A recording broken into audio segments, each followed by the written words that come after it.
Hi, welcome to Neuroverse, a podcast hosted by Carolina and Clara, where we discuss all matters from neuroscience to philosophy and beyond. Today's episode is on online dating. And to help us with this episode, we have a special guest, Olivia Sirley, who went to the University of Arts of London and did her dissertation thesis on what role do dating apps play in finding intimate relationships within contemporary society. Welcome to the podcast, Olivia. Thank you, guys. Pleasure to be here. Thank you so much for joining us today. So what prompted you to write your dissertation thesis on dating apps, Olivia? So I guess like all of us, we all, dating's a big part of our lives. And through many downloads of different applications and stories from flatmates, I kind of came to the conclusion of, right, I need to figure out what's going wrong here and what's going right. So it was actually through kind of personal experience and stories that I wanted to kind of learn more. Mm-hmm. Yeah. So what are the major conclusions that you came to or found out through your research for the thesis? Yeah, so my main kind of research points was dating app dependency, accessibility, user behaviour, changing nature of relationships, the mediated self, and also our obsession with finding the one. And in conclusion, through kind of lots of research and asking people questions and doing interviews, I kind of came to the conclusion that it's not so much the relationships that we form within these applications, it's more so the relationship that we have with the application itself. And with ourselves. Yeah, exactly. That's so interesting. So do you want to get us started off on what you mean by dating app dependency? So yeah, dating app dependency is, dating apps are a vessel of escapism over being a platform in which one can connect and find intimacy. And in an increasing digital world, our dependency on our mobile devices can sometimes kind of take a toll on our peace of mind and rationale. Saying this, it can also be a great place to facilitate, human connection. But really, at the end of the day, it depends on how we use it, because sometimes it can take control over us and it can become the dating world. But we need to kind of be mindful in how we use it, because at the end of the day, it is a tool in which we can use to facilitate human connection. Yeah, absolutely. And I think looking at dating apps, and keeping the goal in mind as to whether or not it's for dating or for escapism is a really important distinction that I think overlaps a lot with social media use and social media addiction. Yeah, no, definitely. And I think through investigative research, it has become apparent that the way in which we, use these dating apps can have a direct effect on our own personal experiences of such technological services. I think the process in which we have that leads us to a possible romantic partner is really important. And like they say, it's the journey over the destination. And I think that's quite key here. If we related back to also like social media addiction, I found that when researching for this episode, there was a lot of information on social media addiction and its use, but not a lot about online dating and the neuroscience behind it, me personally. But from the perspective of excessive use of social media, it's been shown that, especially with people that have ADHD and produce less dopamine, that they are more dependent on social media and that they require to get that dopamine fix, and that excessive use have shown reduced ventral striatal gray matter volume as well. Yeah, definitely. I mean, I can't add to that extent in terms of the research. That's not my expertise, but I actually have ADHD myself. I can definitely recognize my patterns in the way in which I use dating apps.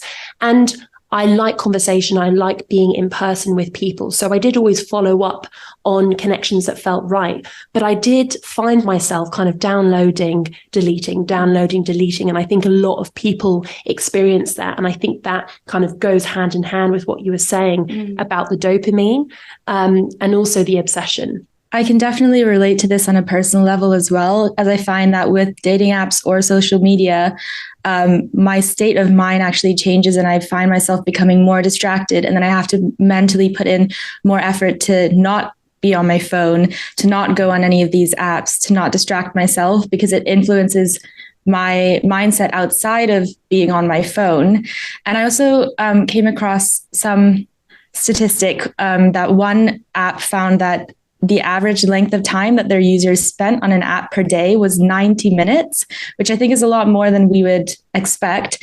But each session was only an average of 9 minutes. So that really supports the idea of like people going on and then going off and coming on like multiple times in a day. And I also think it's important at this point to just give a little bit more information on what we mean by the role of dopamine, just from a neuroscience perspective, because it's kind of talked about a lot, but not always explained. So the dopamine is a neurotransmitter, a chemical that signals reward, so to speak. And so it's released when we experience a positive reward.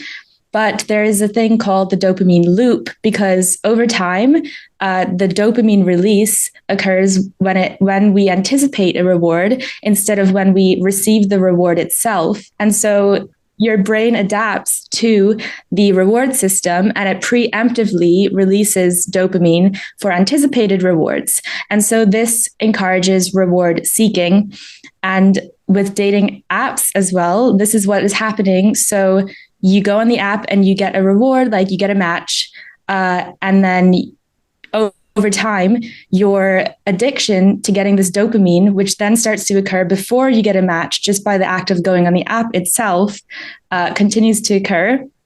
And this is dangerous because then we become obsessed with the virtual world and the act of just going on apps rather than the act of going on a date in the real world, which is because that's kind of past the reward point in terms of the dopamine. Yeah, exactly. Yeah. To emphasize what you said, the point in which there's highest, or the dopamine neurons are active and firing, is the anticipatory point, which I think is the crucial message. I think as well what you were saying about how much time we spend on dating apps, I think that's quite an interesting topic, because I thought about this morning actually on the way here.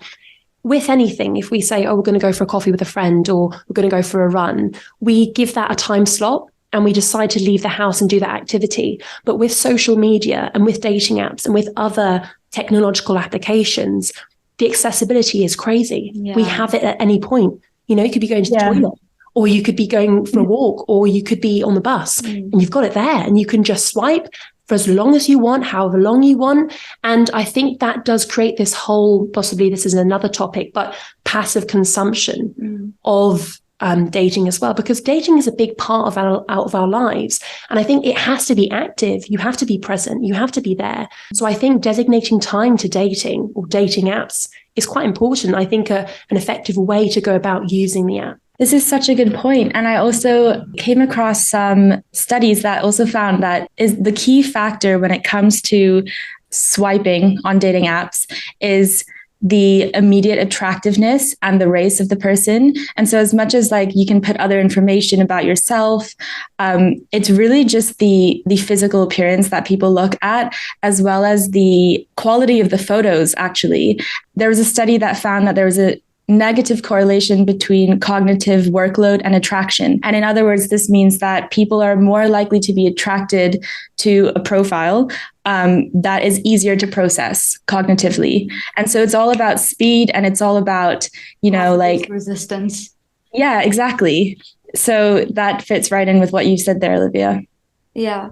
It's interesting, also related to what you said about being present and the physical world versus the virtual online world, because Eva Eloise, she's a professor of sociology and anthropology, said something that I think is really important, that there is an irony within online dating due to the nature of romantic physical experiences, and that they have symptoms such as sweaty palms, reddened cheeks, tight tongue, that kind of thing, and that the online virtual dating world is disembodying, and that there's this relationship between corporality and emotions and the absence of the body and the physical experiences that we have, and raises this question whether emotions can flow between these disembodied selves and whether knowledge of another person precedes bodily attraction. I just find this concept really interesting of the physical body versus the non-physical self, which also relates to our memory and consciousness episode, as well as our individuality episode when we speak about the self. But I just wanted to put this out there and ask you two what you think. Yeah, definitely. I think the mediated self, as you call it, I guess, online, is a really interesting concept. And I wrote this in my dissertation, is that sometimes it can feel like a dating app CV. You know, you need to have these certain images that hit a certain mark, you know, oh, I go outside, I enjoy the outdoors, I like this food. I have friends. And it's like, you know, you have to make sure that you hit all those marks so, you know, you can find your potential match. And sometimes that can feel a bit kind of clinical, you know, and like you were talking about the emotions of it. And sometimes parts of those kind of the natural attraction that you have in person can be lost. But then again, you know, you can have the argument that I would not have met this person if we hadn't have met online. Like this morning, when I told you, I voice noted Carolina this morning. And I said that I went to go and print off my notes because I like to read things off paper. And I spoke to the woman. I said, is it possible to print some notes? And she said, she read the title and she said, oh, doing a podcast? I said, well, yeah. I said, I've been invited very kindly by these two very clever human beings. And she said, I actually met my boyfriend of 5 months on Bumble.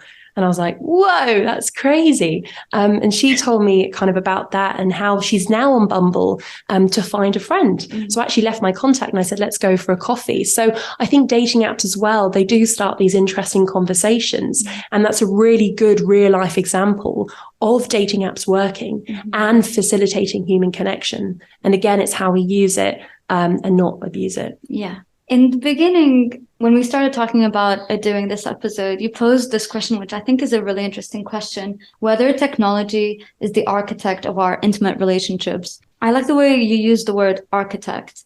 I think that it would be really interesting to know more research regarding the neuroscience behind of it. There has been some research, which I find a bit questionable, about there are certain dating apps that literally use genome sequences and try to match people based on their immune profiles.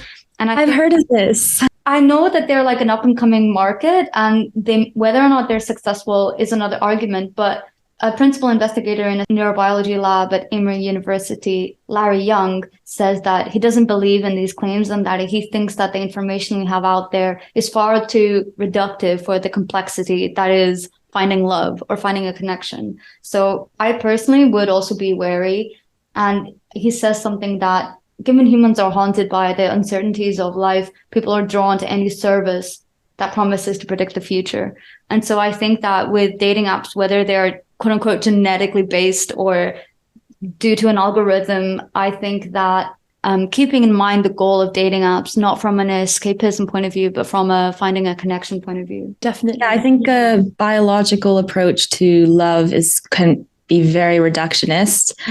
If we're saying, oh, yeah, you can just look at someone's genetics, and if they're immunologically compatible, then this is love. So I think the benefit of dating apps is that, as Olivia mentioned a couple of times, you can diversify the type of people you meet. Definitely. I think as well, in terms of, you know, finding people who you connect with, I think dating apps now have made, you know, marginalized communities feel more heard. You know, several dating apps exist for specific types of people with specific preferences, such as Grindr, Her, ByCupid, Transder, also Pom, which is people of music. I mean, you can find people that, you know, have similar interests to you. And I think that's really important.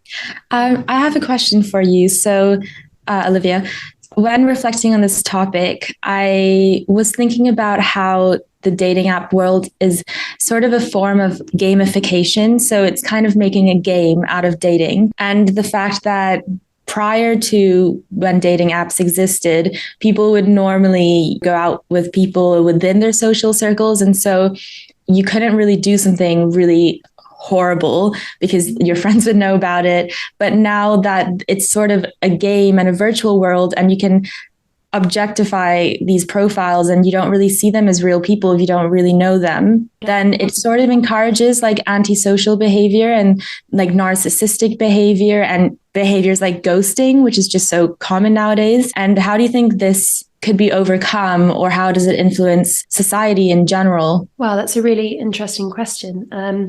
I think dating apps need to make a conscious effort to really try and create a safe space for their users. And I actually wrote about this in my dissertation as well, and mentioned that maybe in the future, or starting now and working on having, maybe questions that pop up every half an hour. How do you feel right now using our dating app?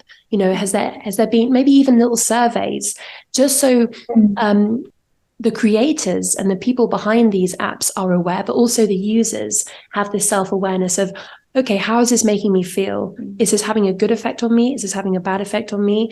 And I think it's those questions, both for the users and also for the people behind the apps, that need to be asked for this to be a sustainable way to create connections, whether it be intimate or not. I would also like to add that with dating apps, we also need to think about the fact that they're somewhat engineered in the same way that every social media is engineered, in that the people that create it profited from your attention. So it may not necessarily be in their best interest that you do leave the app and you do go and find someone online, which is why I do think that dating apps should look at their infrastructure or their architecture, as you would say, Olivia, and how that would actually help the users and the goal, which is to find a connection. And to this, I would say that there is this dating app called Thursday, which does have a very interesting infrastructure. Would you like to talk a bit more about that, Olivia? Yeah, sure. Thursday is this brilliant dating app that only really works on a Thursday. So you have 24 hours to connect, and they've got to a point now where they're able to hire venues around the city, and you can meet your match, or you can just go as an individual and meet other people. So they're really creating this hybrid type of dating experience for us digital people. And I think it's a really good way to merge, old-fashioned dating, as we call it now, with modern dating. And I think it feels more real and less clinical. Yeah. And I like the fact that they restrict the user time. So it cuts down on that dependency behavior, and it cuts down on that dopamine loop that we were talking about. And that dating app fatigue. Yeah, well. Exactly. I think another interesting topic of conversation within dating apps is definitely our obsession as a society with finding, quote unquote, the one.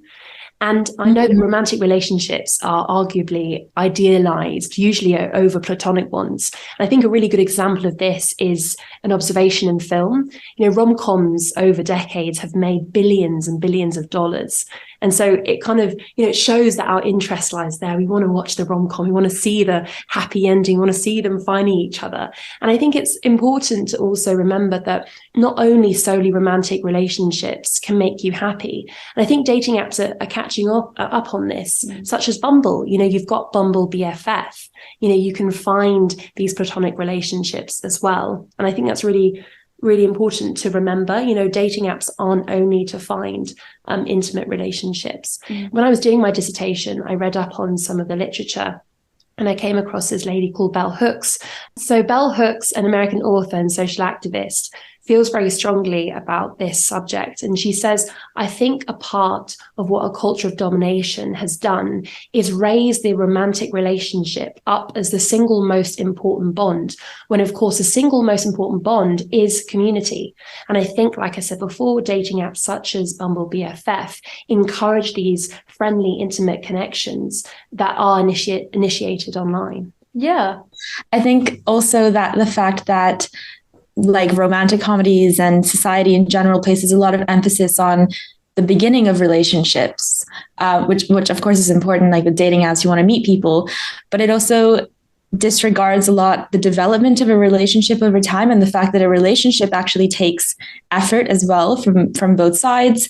And neuroscientifically as well, like the processes and mechanisms that occur in the brain in terms of love are different for different types of love and romantic relationships versus our love for our families, for example, or our friends. And this sort of can also develop over time as you get to know someone better. So like couples who've been in a marriage for over 20 years, they have a very different sort of love for each other than somebody you've just met like a month ago.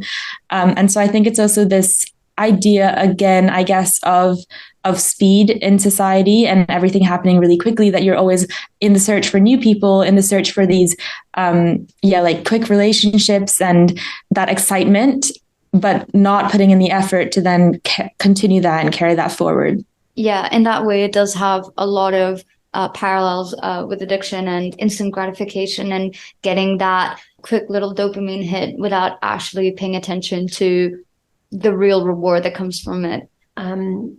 So my dissertation advisor, Tanya Sujon, wrote a book called The Social Media Age. And so I use that very much so for a lot of my research. And she says that although dating apps can facilitate connections with little effort, as a consequence of this behavior, there's a lot of hookup culture and ghosting, and they are definitely on the rise.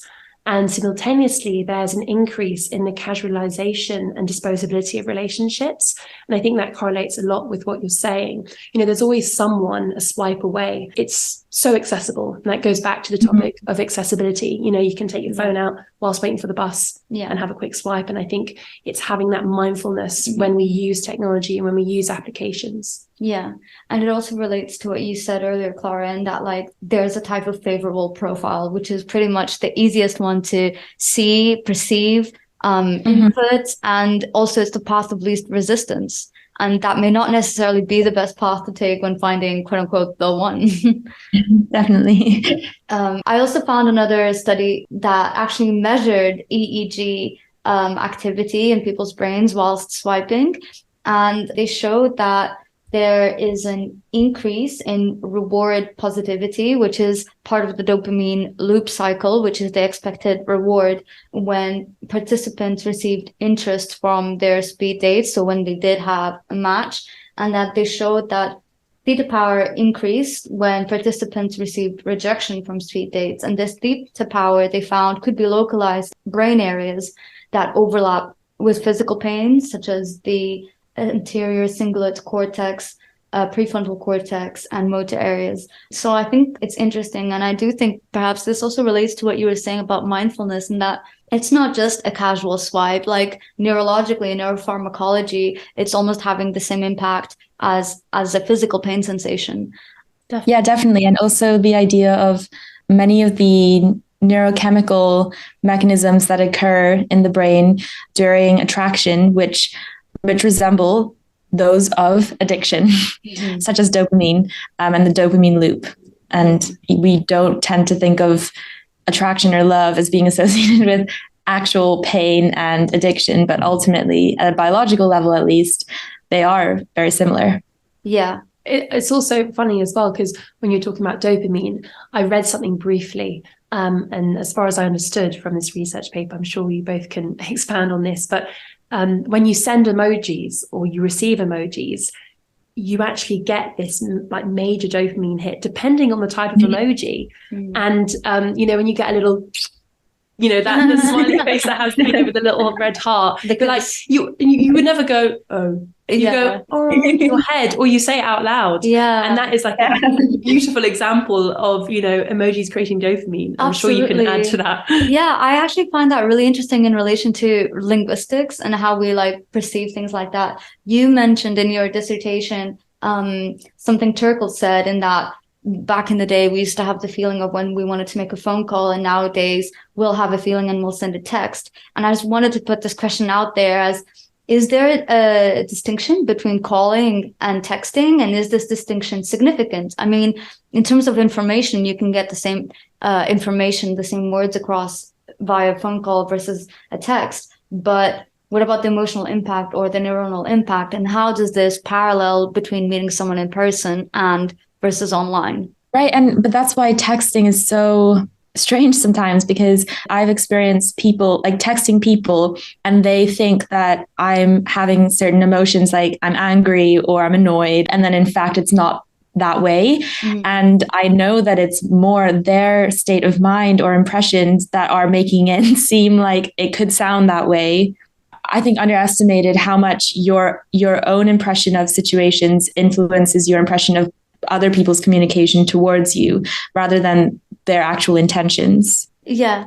I feel like this also almost relates to the reductionism versus emergent debate, and that, like, for example, in terms of computer science, we can design neural networks and be like, yeah, like we can simulate the brain. And you could call that, for example, texting. Yeah, with texting, we can get the information across. But then when we actually look at the brain and the human experience and having a phone call or being with someone in person, there is a difference that text can't encode, that neural networks can't encode. Yeah, that's a really good connection between those two very different topics. I like it. Yeah. In my dissertation, I started it off with this quote, which says, "Look at us, running around, always rushed, always late. I guess that is why they call it the human race. What we crave most in this world is connection." And this is from the opening scene of the beloved rom-com film, The Switch, from 2010. Basically saying that we live in this fast-paced world as if a conveyor belt lies beneath us. And in this contemporary society, you know, we're always on the move, mentally and physically. And as post-pandemic survivors, as we call ourselves, which we are, and digitally reliant individuals, we find ourselves longing for intimacy more often than not. And I think dating apps facilitate this. We do live in a digital world. A lot of what we do, whether it be sport or education, so many parts of our lives involve technology and are the architects of it. And so I think it'd be crazy not to have dating apps as a part of that. But it's just how we use it at the end of the day. And it's our relationship with the apps themselves. Absolutely. Beautifully put. Thank you so much for joining us on our podcast, Olivia. Thank you. Yeah, thank you so much for enlightening us on this really interesting topic. Thank you all for joining us on this episode on dating apps. And we hope you enjoy this episode. If so, do give us a rating. It would really help us out. And feel free to follow us on Twitter and support us on Ko-Fi.